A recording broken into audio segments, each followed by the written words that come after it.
The splash-resistant Moto G5 Plus has a near-stock version of Android Nougat, a good camera and video, and a metal build, and it's extremely kind to your wallet.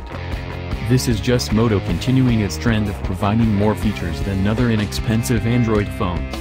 This year's model improves on last year's Moto G4 Plus with a modern, metal body, more storage, Android 7.0 Nougat, Google Assistant, new Moto gestures, and FC, in the UK model, a really good camera and 4K video, all while remaining delightfully affordable, prices below. One of my favorite features is the G5 Plus fingerprint sensor. It's on the front below the display and works as well as Apple's Touch ID on the iPhone. But Motorola did something really cool, it added a handful of shortcut gestures that turn the fingerprint sensor into a mini touchpad, a feature it calls one-button nap. Once you turn it on in the Moto app, tapping the fingerprint sensor brings you home. If you swipe left, it shows your recent apps. If you swipe right, it goes back. If you long press, you lock the phone, and if you tap and hold, Google Assistant pops up.